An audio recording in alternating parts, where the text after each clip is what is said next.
सांप और राजा की कहानी किसी समय की बात है। एक छोटे राज्य का राजा अपनी प्रजा के बीच बहुत लोकप्रिय था।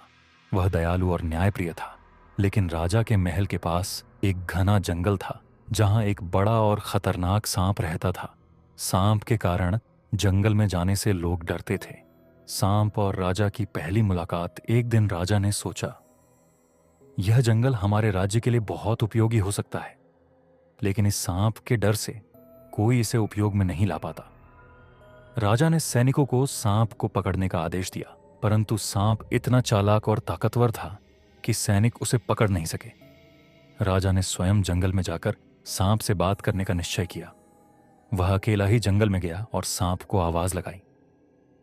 कुछ देर बाद सांप अपनी गुफा से बाहर आया और फुफकारता हुआ बोला, कौन है जो मुझे परेशान कर रहा है? राजा ने साहसपूर्वक कहा, अब मैं इस राज्य का राजा हूं।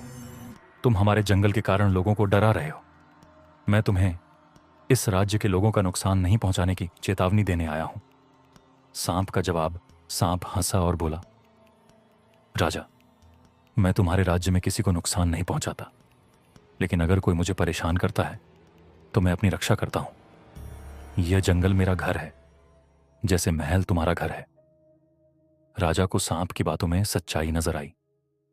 उन्होंने कहा, अगर तुम राज्य की प्रजा को कोई नुकसान नहीं पहुंचाओगे तो मैं इस जंगल को तुम्हारे लिए सुरक्षित रहने दूंगा। सांप ने वादा किया कि वह जंगल में किसी को नुकसान नहीं पहुंचाएगा। दोस्ती और शिक्षा समय बीतता गया। राजा और सांप के बीच दोस्ती हो गई। राजा ने सांप से पूछा, तुम इतने खतरनाक होकर भी किसी को क्यों नहीं डराते? सांप ने मुस्कुराते हुए कहा, शक्ति का सही उपयोग तभी होता है जब वह दूसरों की भलाई के लिए हो। अनावश्यक रूप से दूसरों को डराना या चोट पहुंचाना मूर्खता है। राजा को सांप की बात समझ में आ गई। उसने यह शिक्षा अपनी प्रजा को भी दी कि ताकतवर होने का मतलब दूसरों पर अत्याचार करना नहीं, बल्कि उनकी रक्षा करना है।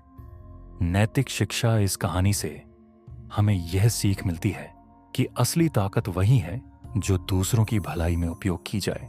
अपने अधिकार का दुरुपयोग करने के बजाय हमें दूसरों के प्रति दयालु और सहिष्णु होना चाहिए।